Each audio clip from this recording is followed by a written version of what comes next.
everyone. Today we're going to paint this beautiful meadow landscape. We're going to work on clouds a little bit. We're going to sprinkle in some wildflowers in our meadow field. I just can't wait to paint this one with you. So let's get started. Here are the supplies that you will need for today's tutorial. Of course, you're going to need some water. You'll need a paper towel or towel to dry your brush on. And you'll need watercolor paper, 100% cotton, 140-pound cold press. This is going to be especially important for today's tutorial because we are doing a landscape with a lot of wet on wet technique. So you need some high quality paper to withstand all of that. The paint colors that we're using today are some Ultramarine. We're really busting out a lot of colors here. Payne's Gray. This is Payne's Gray mixed with a little bit of Alizarin Crimson. This is for our clouds, and yellow ochre. So this is kind of like the sky cloud compartment. If you struggle with watercolor clouds, then I highly encourage you to check out my cloud tutorial because it will really come in handy for today's video.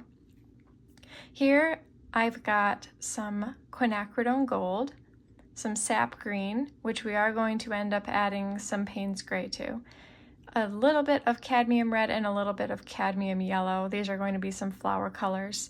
We're also going to use some white gouache too. So grab that if you've got that handy. For our clouds, we're going to be using a damp tissue. So you'll want that on hand. And for brushes, today I'm mostly going to be using a size 8 round. This one's by Fumui. You could easily use a size 10 or size 12. I wouldn't go much smaller than a size 8 for the sky portion, but if your paper is cut smaller, then you could do that too. I'm also going to use a size 1 round brush to paint our little daisies up here at the front. And I'm also going to use this stick to scratch in a few details. And lastly, I'm going to use this needlepoint brush by Fumui. If you have been on TikTok or Instagram, I'm sure that you have seen these brushes they have. Believe the hype. They are actually very, very cool. If you don't have one of these, which I assume most of you probably don't yet, a liner brush is going to work well.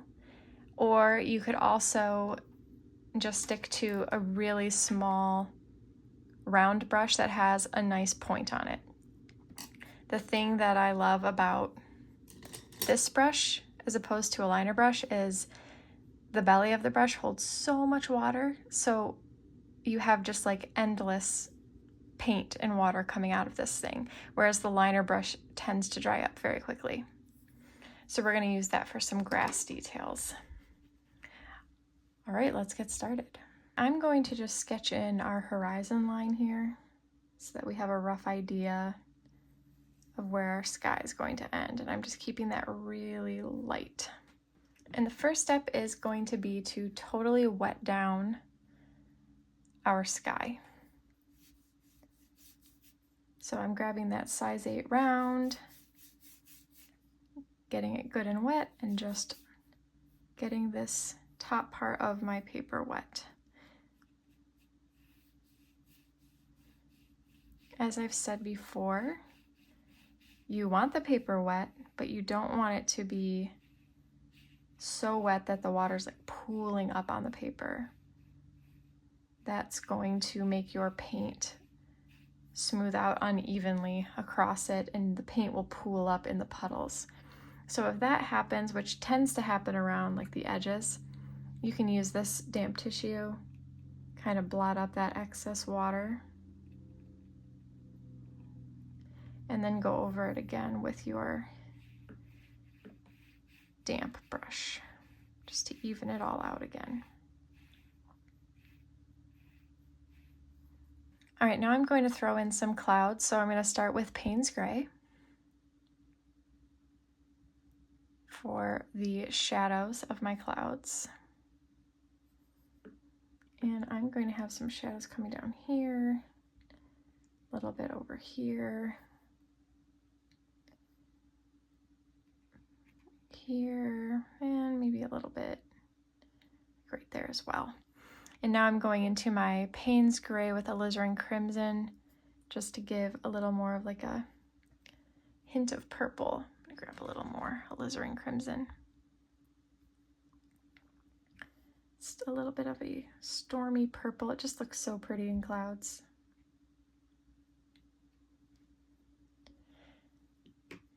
And now that I have my rough cloud placement, I'm going in with the Ultramarine and filling it in around where my clouds are going to be. I'm going to keep my value quite dark near the top and lighten it up as I get closer to the bottom.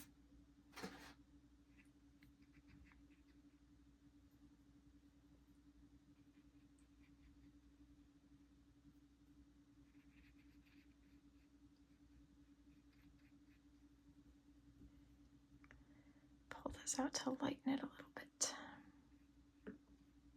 If you enjoy watercolor tutorials, don't forget to subscribe, like, comment. Anything you can do makes a big difference to me as a new content creator. Throw in some more dark pigment up here.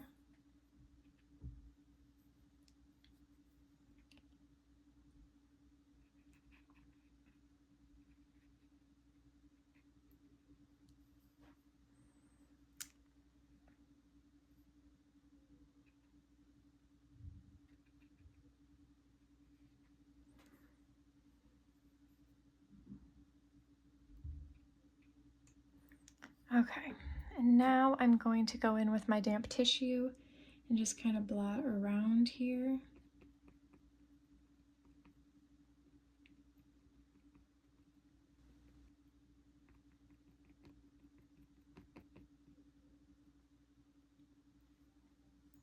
Okay, so now that I have my rough cloud placement there, my edges softened, I'm going to add in some more shadows.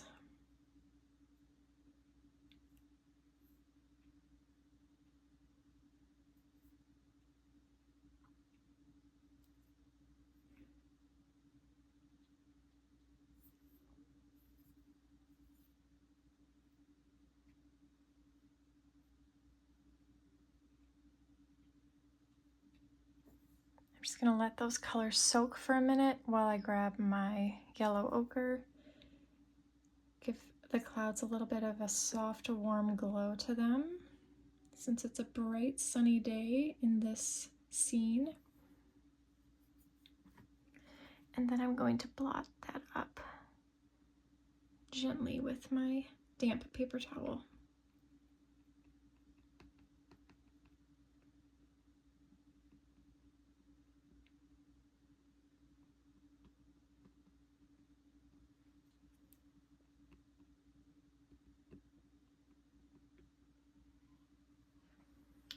Add a little more shadow in here.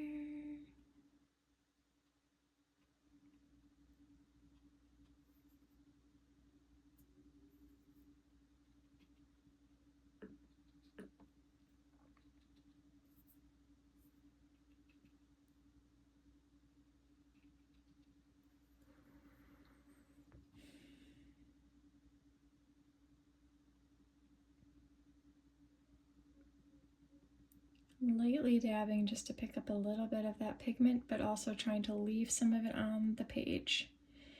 Just don't want it quite that dark, so this damp paper towel helps to soften some of that. Okay, I'm gonna say we're good there. Next, we're going to do the bottom portion of this landscape, but we do not want any of our colors to run into the sky. So I'm just going to use my hairdryer to dry up just this bottom piece at least. All right, still sticking with my size 8 round, and now I'm going in for the Quinacridone Gold, and now we are doing wet on dry, so we are not wetting this down. This is going to keep our color much darker and richer.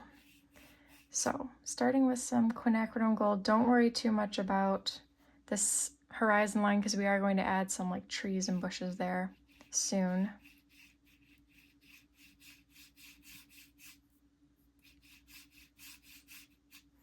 All right, after we have some Quinacridone Gold down, we're going to shift over to Sap Green.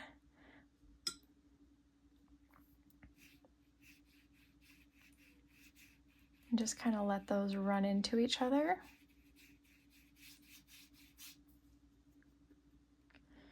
And now I'm going to add some Payne's Gray to my Sap Green mix here, just to darken it a little bit, because the closer you are to the front of a painting or a picture, the darker it is.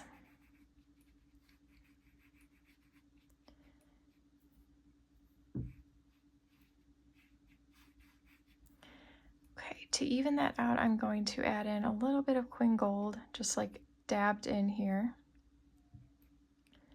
And then a little bit of Sap Green in here, so that we're all kind of sprinkled in. And I'm just going to take a clean, damp brush, just barely damp, to kind of just blend these colors in a little bit better with each other. Let's see that this is pretty much dry, so I'm just trying to add a little bit of texture here with my almost dry brush.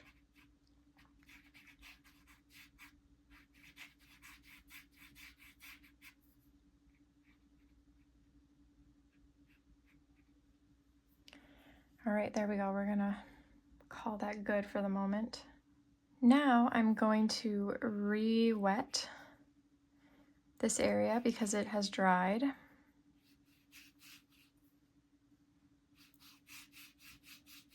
And add some pigment back in. You might be able to avoid this step, but I had a child get out of bed needing to be tucked in again, so I had to step away so my painting dried. So I'm adding in the Quinacridone Gold again.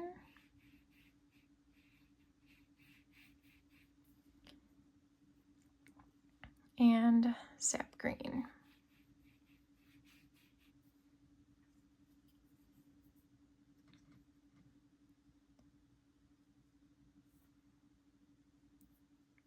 And Sap Green plus some Payne's Gray.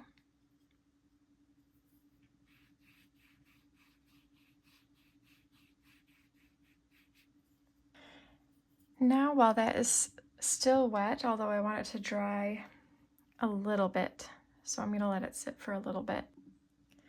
Okay, so I've let my painting sit a little bit, so it's just damp instead of soaking wet. And I'm using my needlepoint brush here, getting some Sap Green.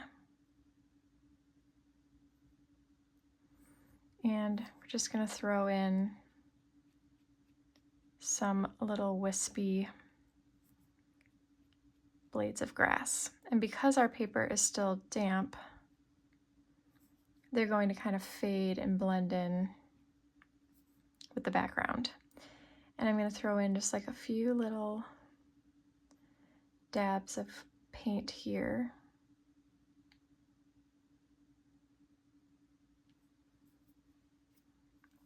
Just like little bumps of grass out in the distance. And then I'm actually going to grab my stick, and you want to make sure you do this while it's still a little wet, and add in a couple of little details here. Sometimes it will even drag the paint a little bit with it.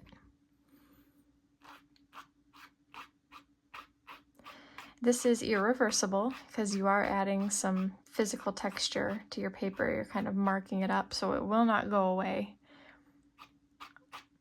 But it's a nice look. All right, now I'm gonna let it dry a little bit more and go back in and add a few more grass details.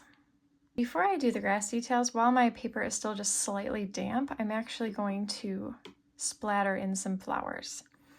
So I'm gonna grab this like wipe here to cover and protect the top half of my painting because I don't want flowers floating around in the sky. So just grab a scrap sheet of paper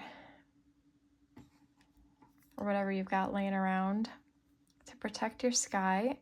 And I'm going in to some cadmium yellow here. Just doing some loose splatters, and it's very subtle, but I like the way that it's blending in a little bit. Now I'm going to go into my cadmium red. Get some of that in there as well. Now a little trick I've learned is the less water you have on your brush, the tinier the splatters tend to be. And the more water I grab onto my brush, the bigger the water droplets usually are. Also, the bigger size brush you use, the bigger your water droplets tend to be. So like there, I've added some more water. You can see those droplets are bigger. They're just kind of fading in to our background right now. All right, I'm gonna let that dry and come in and do some more grass here. All right, my paper is dry. So now I'm going back to that needlepoint brush, getting lots of sap green and throwing in some blades of grass. Just want it to be darker.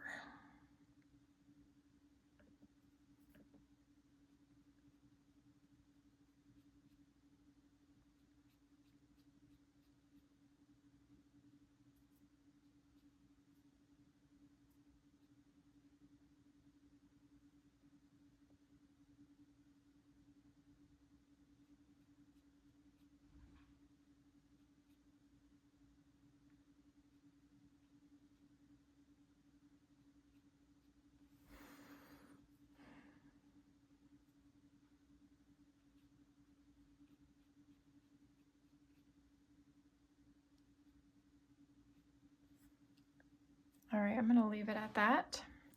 Now while that is drying, I'm going to grab my size 8 brush and just go in and just kind of add in some like trees, bushes, really loosely along the horizon line here.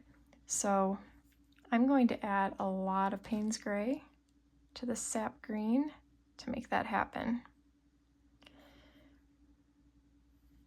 So my brush is a little too wet.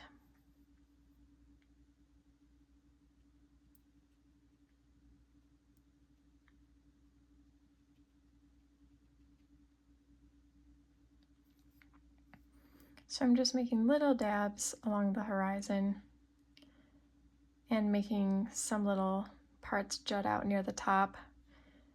That's going to be like my trees.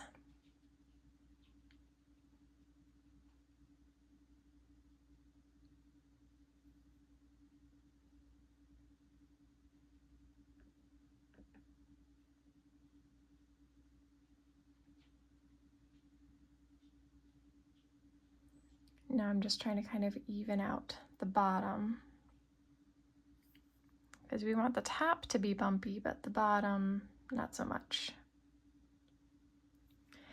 Okay, and now with my size 1, I'm actually going to go in with even more Payne's Gray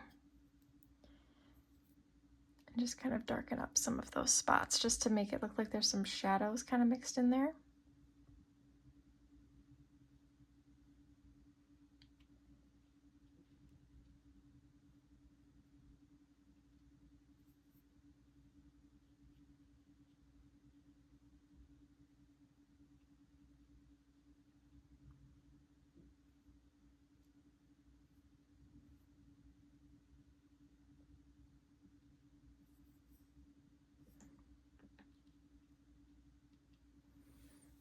Okay, and now I'm going to grab my stick. You could also use like the back of a brush, a toothpick, a credit card, and try to make some little tree details, some branch details back there.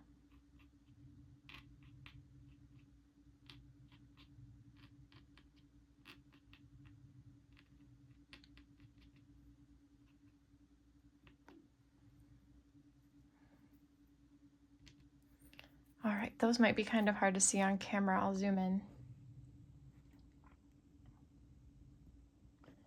But they do add just like this little bit of texture. It's so nice and fun. Okay, now I can see that our grass is just about dry. This one's a little wet still, so I'm gonna hit it with the hairdryer. And while I'm at it, actually, I'm going to dry all of this too, because I'm going to cover this with my tissue here to protect the sky, because we're going to do more splatter and I don't want this to smear. Everything is dry now. It's time to splatter, so protect your sky and your bushes and trees. Grabbing my size 8 round brush and loading it up with some cadmium yellow.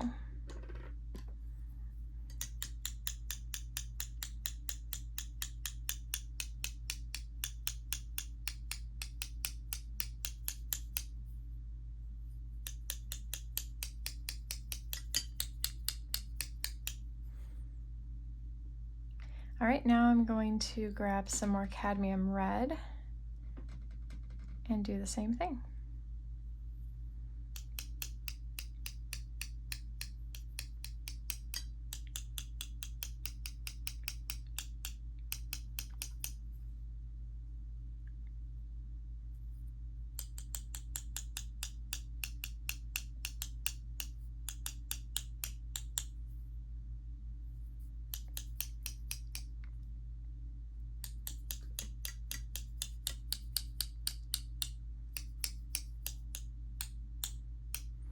Sometimes if you, it's like I want my splatter to be a little bit tinier back here because it's further away. If you like strike the brush really hard, you get little splatters. And if you hit it from farther away, sometimes those drops get bigger. I don't know. Splatter is so unpredictable. It's hard to tell sometimes. Okay. I'm going to dry this again and then go in with some white gouache. Our splatter is dry, so now I'm going to add a little white gouache to my palette. This is a really handy item to have because in watercolor, everything's transparent, so the only white you really have is the white of your paper. And if you don't preserve that with masking fluid, then if you want white, you're kind of out of luck. So using gouache, which is basically opaque watercolor, can be a good solution for that. So we're going to have some little splatter daisies in white gouache. So my brush is wet, dipping into this white gouache, and we're going to splatter.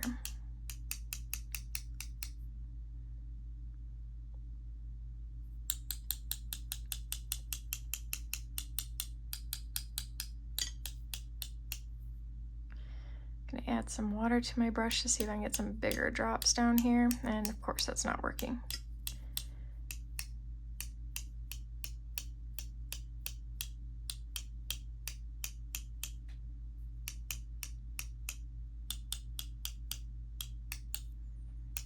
All right, I'm gonna say that's good. Okay, now we're done with this. Look at how pretty that is. I love it. Okay. Now I'm grabbing my size 1 round brush and I'm going to use white gouache to paint a couple of little daisies near the front, because the closer the front of the picture is, the more detail we're able to see. Whereas like way far back here, we can't see the detail of those daisies.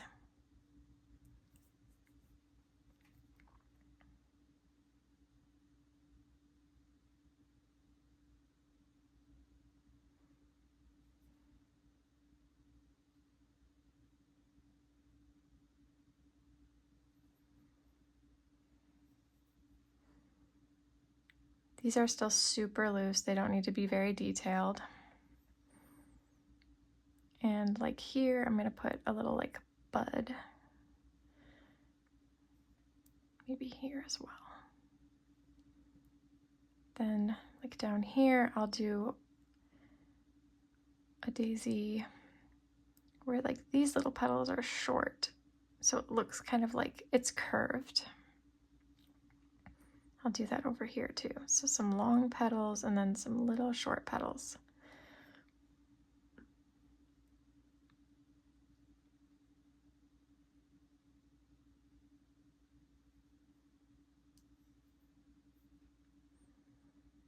Another bud kind of over there.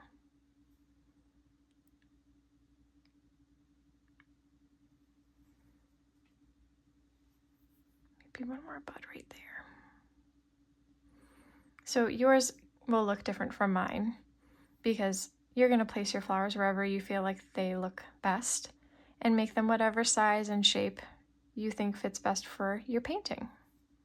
I'm going back to my needlepoint brush. I'm going to just draw in some very light stems just so that it doesn't look like those daisies are floating in space. So I'm grabbing some Sap Green for that.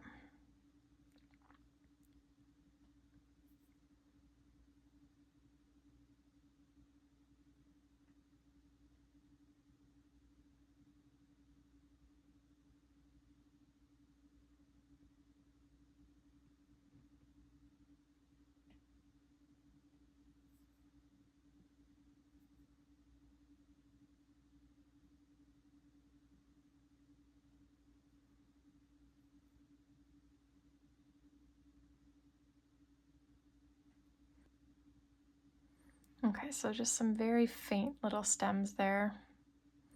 I try to curve the stems as much as I can. It seems to make them look a little more natural, but I'm not always successful with that. Once the white gouache is dry, the final step is going to be to add in some centers to the daisies that are open all the way. Obviously, our buds are not going to have centers. All right, and grabbing some very dark value of cadmium yellow for those flower centers.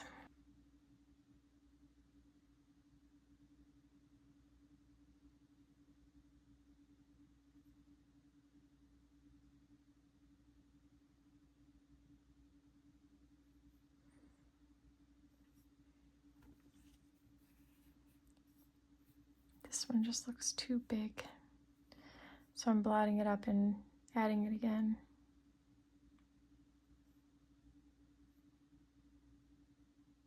There we go. I like that better. Okay, and now we're done. Time to remove the tape and see how it looks.